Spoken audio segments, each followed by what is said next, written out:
Bismillahirrahmanirrahim. Assalamualaikum warahmatullahi wabarakatuh. Alhamdulillah wassalatu wassalamu ala rasulillah wa ala alihi wa sahbihi wa man tabi'ahu wa mawala. Anak raja memetik daun kelor. Daun kelor dipetik di hari Selasa. Ini bukan spesial pakai telur karena kita sedang puasa. Ketika Nabi Muhammad SAW sampai ke kota Al-Madinah Al-Munawwarah, lalu kemudian Nabi melihat di sana ada orang Yahudi yang sedang berpuasa. Gimana ceritanya orang Yahudi itu bisa sampai di Madinah?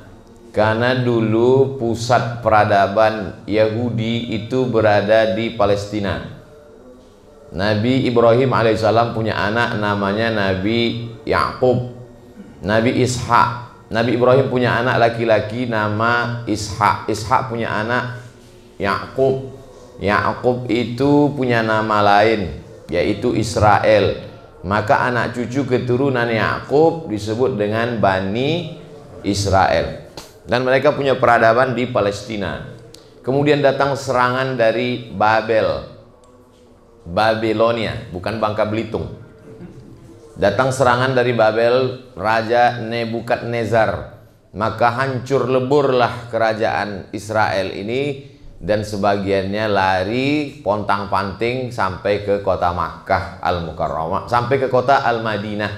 Begitu ceritanya bagaimana orang dari Israel bisa ke Madinah. Lalu kemudian di Madinah ini mereka membuat beberapa komunitas. Di antara komunitas yang besar Bani Nadir, Bani Quraizah, Bani Qainuqa. Dan ajibnya, tempat-tempat yang mereka kuasai dulu sekarang di Madinah itu menjadi tempat tanah yang paling subur, kebun korma. Itu menunjukkan mereka punya kecerdasan yang luar biasa untuk memilih mana lapak tanah tempat bertanam korma. Bani Nadir, Bani Quraizah, Bani Qainuqa. Ada satu lagi Khaybar. Lalu kemudian ketika Nabi dan sahabat sampai ke kota Al-Madinah Al-Munawwarah, Nabi melihat mereka sedang melaksanakan puasa. Nabi bertanya, "Mahadza? Ada apa ini? Kok kalian tidak makan, tidak minum?" Waktu itu puasa Ramadan belum ada, karena puasa Ramadan baru diwajibkan tahun kedua setelah Nabi di Madinah. Nabi bertanya, "Ini ada apa? Kenapa kalian puasa hari ini?" Mereka menjawab, "Hadza yaumun salihun." Ini hari yang baik. Najjallahu fihi Musa wa aghraqa fihi Fir'aun. Hari ini Allah menyelamatkan Nabi Musa dan hari ini Allah menenggelamkan Fir'aun. Maka mereka melaksanakan puasa syukran lillah, sebagai ungkapan syukur kepada Allah karena Allah sudah menenggelamkan orang yang zalim dan menyelamatkan orang yang soleh. Apa pelajaran dari sini? Bahwa ketika dalam keadaan sulit sekalipun, ibadah tidak boleh tinggal. Ini kan ceritanya baru hijrah, meninggalkan kampung halaman, tinggal keluarga, tinggal harta benda, menempuh jalan yang panjang 8 hari 8 malam naik onta. Waktu itu dalam kesulitan ekonomi, sedang krisis, tapi tetap beribadah. Ini sekarang banyak orang, sebenarnya saya mau puasa nih Pak Ustadz, mau beribadah. Terus kenapa nggak puasa? Hati saya sedang galau. Justru sedang susah itulah kita banyak-banyak beribadah. Karena Allah berjanji, "Falyabudu rabb hadzal bait." Banyak-banyaklah kamu beribadah kepada Allah. Kalau kamu banyak beribadah, Allah berjanji dua. At'amahum min ju'. Kalau kamu lapar, kamu dikasih makan. Wa amanahum min khauf. Kalau kamu ada rasa takut, rasa cemas, rasa ngeri, maka Allah akan ganti ketakutan kamu itu dengan amanahum, rasa aman, rasa tentram. Maka rasa cemas terhadap COVID-19, rasa khawatir terhadap virus tidak bisa ditenangkan oleh masker, hand sanitizer, dan lain sebagainya. Tapi yang bisa menenangkannya adalah dengan banyak-banyak beribadah, dalam kurung tetap jaga syarat dan ketentuan berlaku. Makanya saya tetap juga menjaga itu. Nah, lalu kemudian Nabi SAW wa amara bisiyamihi, memerintahkan sahabat untuk melaksanakan puasa, tapi puasanya bukan wajib, sunnah. Tapi kata Nabi, bedakan dengan orang Yahudi, khaliful Yahud. Banyak sekali hadis tentang khaliful Yahud. Khaliful Yahud, bedakan diri kamu dengan orang Yahudi. Orang Yahudi itu kumisnya panjang, jenggotnya panjang. Bagaimana cara membedakannya dengan orang Yahudi? Kata Nabi, Uqsus syarib, pendekkan kumis kamu. Wa'ful liha, biarkan jenggot kamu. Kumis kamu potong, jenggot kamu biarkan. Konteksnya itu apa? Membedakan diri dengan Yahudi supaya nggak sama. Dan sampai sekarang rabi-rabi, pendeta Yahudi itu disebut rabi, tempat ibadahnya namanya sinagog. Rabi-rabi Yahudi itu bisa dilihat jenggotnya panjang, kumisnya panjang, dan apa namanya ini? Jambang. Bukan jambang, kalau jambang yang tumbuh di sini. Ini yang rambut di samping ini. Nah, dibiarkan panjang. Terserahlah apa namanya, pokoknya rambut tumbuh di samping. Pakai topi koboi. Rabi-rabi. Kata Nabi SAW, khaliful Yahud, bedakan diri kamu dengan orang Yahudi. Lalu kemudian orang Yahudi dulu itu kalau puasanya cuman 1 hari saja, pas tanggal 10 saja. Maka kata Nabi, khaliful Yahud, bedakan diri kamu dengan orang Yahudi. Sumu yauman qablahu yauman ba'dahu, puasa 1 hari sebelumnya dan sehari setelahnya. Puasa sebelumnya tanggal 9. Tanggal 9 itu bahasa Arabnya tis'a, disebut dengan tasu'a. Tanggal 10 itu asyarah, 10, disebut dengan asyura. Maka afdal 9, 10, 11, 3 hari afdal. Tapi kalau tidak sanggup 9, 10 saja. Gimana Pak Ustadz kalau saya tanggal 10 saja? Ya nggak apa-apa. Tapi sama-sama dengan Yahudi sudah melaksanakan puasa. Perintah membedakan diri itu anjuran. Anda tidak bisa juga. Tanggal 10 pun nggak bisa juga, banyak ibadah yang lain. Bisa sedekah, bisa tasbih, bisa sholawat, bisa zikir. Jangan membatasi kebaikan hanya dengan 1 pintu saja. Sama seperti musola kita, banyak pintu. Bahkan bingung saya mana pintu mana jendela. Bisa dipakai semuanya untuk masuk. Udkhulu min abwabin mutafarriqah. Masuklah kamu dalam kebaikan itu dari pintu-pintu yang banyak. Jangan batasi hanya dari pintu puasa saja. Ibu yang sedang hamil, mengandung, menyusukan anak, lalu kemudian orang tua renta yang sakit, mah akut, nggak bisa puasa, jangan bersedih hati. Inna iddatash syuhuri indallahi 12 syahran fi kitabillah. Allah menetapkan ada 12 bulan. Yauma khalaqas samawati wal ard. Ketika Allah menciptakan langit dan bumi, Allah sudah tetapkan 12 bulan. Minha arba'atun hurum. Ada 4 bulan yang mulia. Zulqa'dah, Zulhijjah, Muharram. Satu lagi terpisah. Salasun mutawaliyatun, 3 bulan berturut-turut. Zulqa'dah, Zulhijjah, Muharram. Tapi ada satu yang terpisah, ma baina Jumada wa Sya'ban. Dia terletak antara bulan Jumadil Akhir dan bulan Sya'ban. Itulah dia bulan Rajab. Dibuat pisah jauh supaya kita ada stasiun-stasiun. Kita ini sama seperti perjalanan panjang. Ada saatnya kita berhenti di sebuah stasiun, buang air kecil, lalu kemudian menggerak-gerakkan tubuh supaya nggak ngantuk, lalu kemudian minum. Setelah itu lanjutkan lagi perjalanan. Jadi perjalanan panjang kita ini lelah, kita rehat sejenak. Zulqa'dah, Zulhijjah, Muharram. Lalu kemudian setelah itu nanti panjang lagi, berhenti Rajab. Dari satu sholat ke satu sholat, itu juga stasiun. Subuh, zuhur, asar, maghrib, isya. Minal jum'ati ilal jum'ah, satu Jumat ke Jumat berikutnya, itu juga stasiun. Ramadan ila Ramadan, dan satu Ramadan ke Ramadan berikutnya, itu juga stasiun. Untuk apa Allah buat ada stasiun-stasiun ini? Mukaffiratun lima bainahuma, untuk menghapuskan dosa-dosa di antara keduanya supaya kita fresh. Setelah hari Jumat fresh, setelah sholat fresh. Kalau kamu punya rumah, di depan rumahmu ada sungai, lalu kamu mandi di sungai itu 5 kali sehari, apakah masih ada noda yang melekat? Kata Nabi. Sahabat menjawab, tidak ada ya Rasulullah. Bagi kita yang tinggal di Indonesia, mudah membayangkan punya rumah di pinggir sungai. Tapi di Madinah, kering kerontang.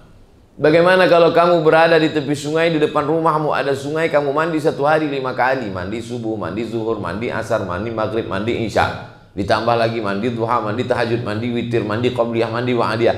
Apakah mungkin ada lagi yang tersisa, melekat? Tidak ada ya Rasulullah. Maka kita merasa fresh.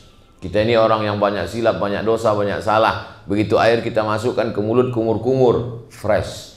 Begitu air kita sapu, kita siramkan ke wajah, fresh mata. Begitu air kita siramkan ke tangan, fresh tangan. Begitu air kita usapkan ke kepala, ke telinga, fresh otak dan pikiran. Keluar dosa-dosa sampai dari lubang telinga. Begitu air kita siramkan ke kaki, fresh kaki. Kita segar, secara fisik segar karena air. Orang yang tidak Islam sekalipun di rumah-rumah makan itu ada wastafel, lalu kemudian dia cuci tangan, dia kata dia segar.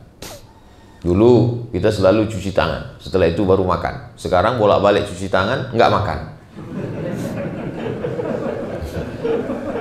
Sekarang orang baru tahu bagaimana itu mukjizat cuci tangan.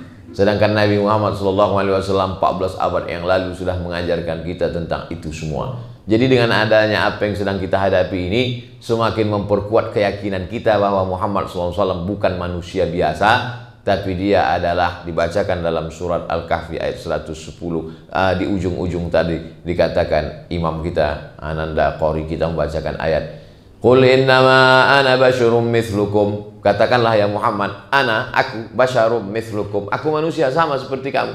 Apa beda kamu dengan aku? Yuha ilayya. Aku dapat wahyu, kamu enggak. Aku dapat wahyu, kamu enggak. Komplain ibu-ibu satu jamaah. Saya juga dapat wahyu Pak Ustaz. Rupanya nama suaminya Pak Wahyu. Ana basyarum mithlukum. Aku manusia sama seperti kamu. Bedanya apa? Yuha ilayya. Aku dapat wahyu, kamu tidak. Yang terlintas di pikiranmu belum tentu wahyu. Bisa jadi dia hanya lintasan pikiran semata. Tapi Nabi Muhammad SAW jelas Jibril datang. Iqra bismi rabbikal ladzi khalaq. Khalaqal insana min 'alaqin. Iqra wa rabbukal akramul ladzi 'allama bil qalam. 'Allamal insana ma lam ya'lam.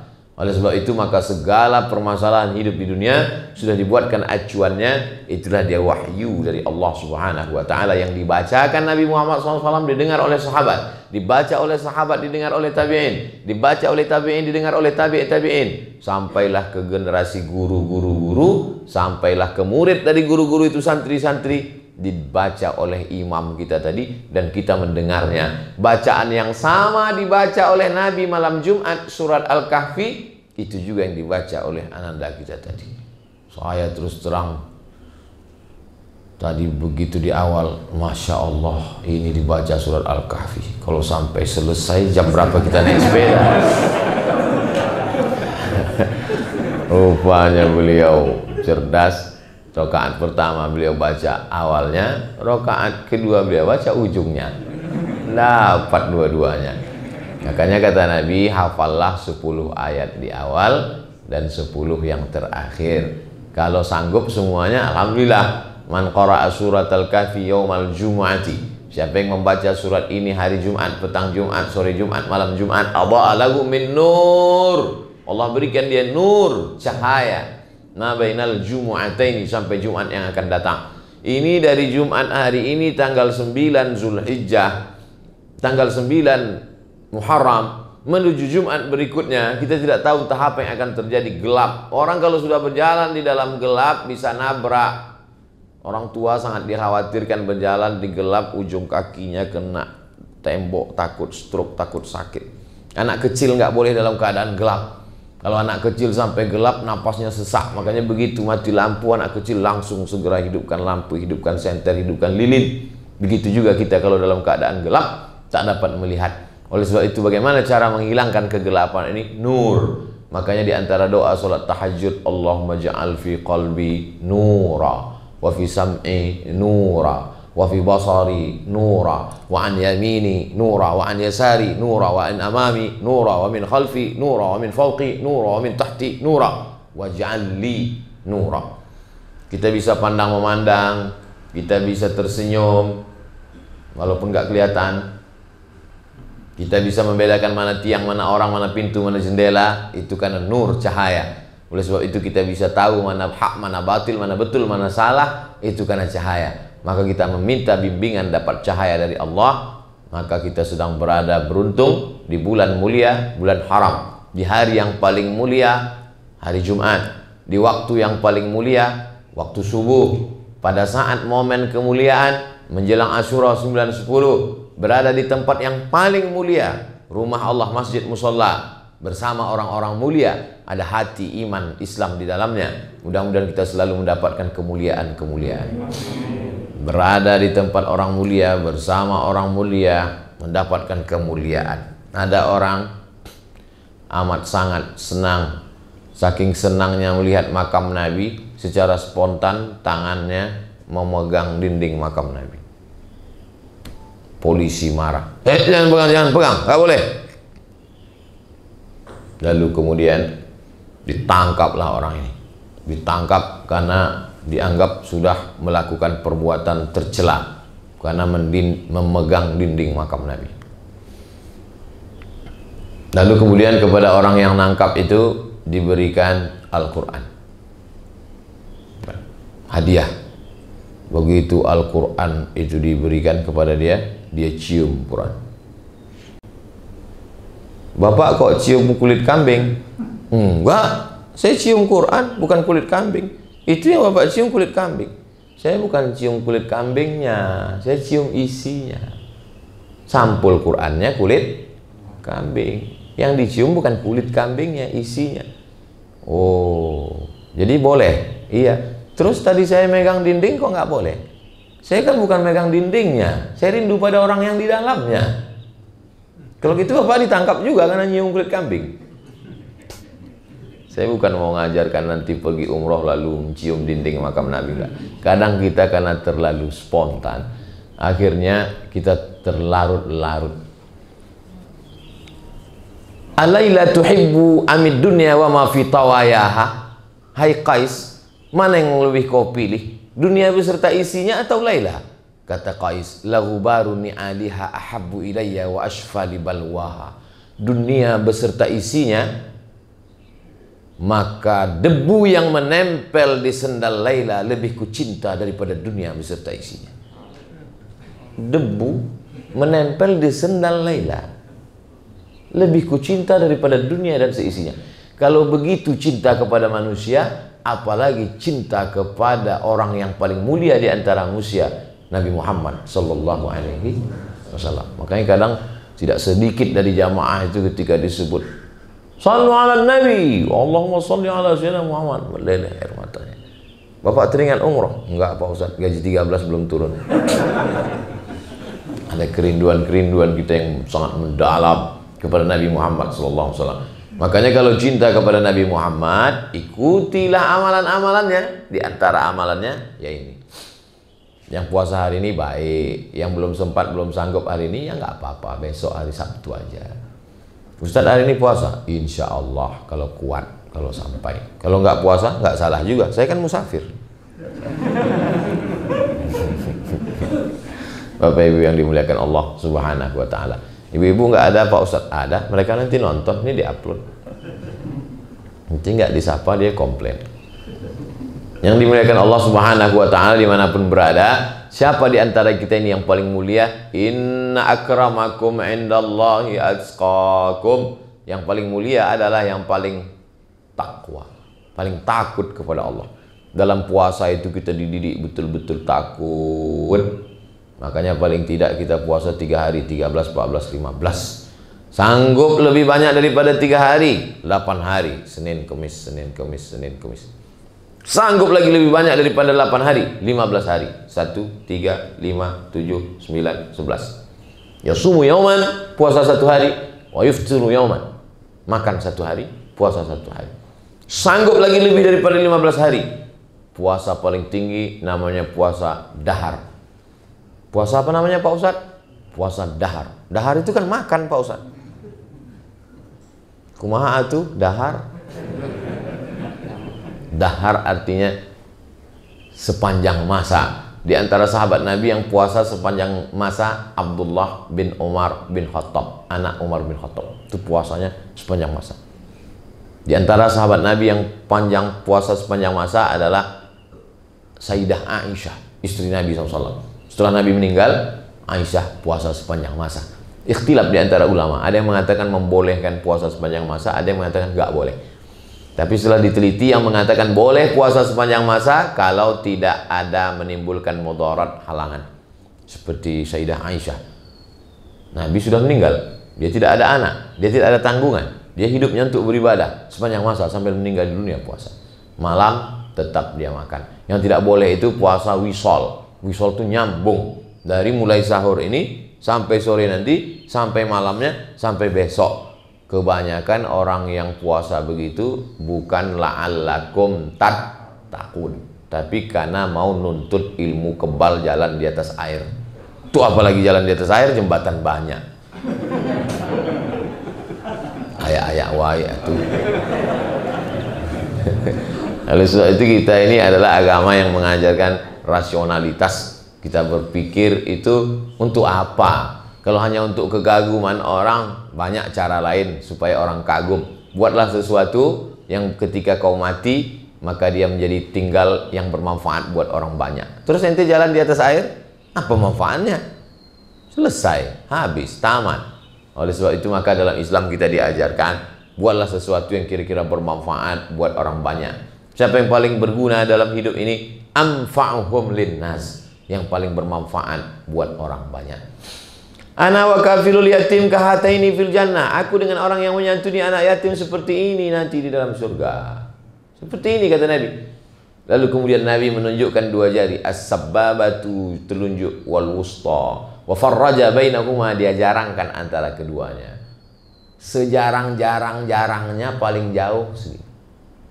Begitulah jarak kita dengan Nabi Muhammad SAW. Mudah-mudahan kita dekat jaraknya seperti ini dengan Nabi Muhammad SAW.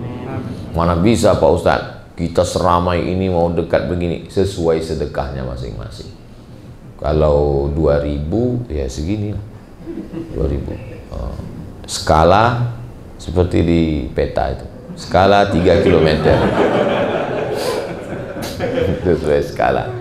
Tapi kalau orang-orang yang bersedekah membangun 100 masjid, itu di Sulawesi ada orang kaya bangun 100 masjid. Kemarin saya ketemu lagi di Medan, Ustadz doakan tanah saya laku, insya Allah Pak Haji, saya punya program bangun 99 masjid Pak Ustadz, membangun pondok pesantren gratis. Saya pergi lagi di Kalimantan, itu dia punya 1.700 anak yatim, itu 3 tahun yang lalu. 1 bulan saya dibawa ke dapur melihat telur ayam hampir 1 kontainer, tukang masak 20 ayam, ngelihatnya aja kenyang jadi makan. Saya tanya, ini biaya makannya berapa sebulan Pak Haji? 800 Pak Ustadz. 800 apa? 800 juta. Yang nanggung berapa orang Pak? Hehehe, saya sendiri. Luar biasa, Masya Allah. Inilah yang orang dekat dengan anak yatim. Kita ya sadar-sadar aja lah. Tapi kita mesti punya cita-cita yang luar biasa. Nah, bulan-bulan Muharram, bulan mulia, ini juga bulan mendekatkan diri kepada Allah Subhanahu wa Ta'ala. Bulan yang lain kita dekat, tapi khusus di bulan sama seperti Bapak Ibu sayang kepada anaknya. Tapi pada saat ada momen-momen penting, sesuatu hari-hari mengenang mereka, itu lebih sayang lagi. Pada hari pembagian rapor, itu masih, zaman sekarang anak-anak masih ada pembagian rapor. Mana tahu semuanya online kan? Sekarang online. Ujian online, rapor online, ilmu pun online. Mati laptop, hilang ilmu. Mati HP, lost contact.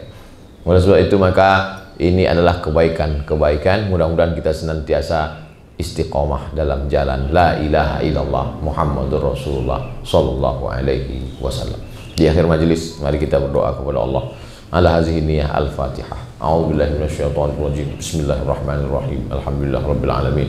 Arrahmanirrahim. Maliki yaumiddin. Iyyaka na'budu wa iyyaka nasta'in. Ihdinas siratal mustaqim. Shiratal ladzina an'amta 'alaihim ghairil maghdubi 'alaihim waladdallin. Amin. Allahumma shalli ala sayidina Muhammad wa ala ali sayidina Muhammad.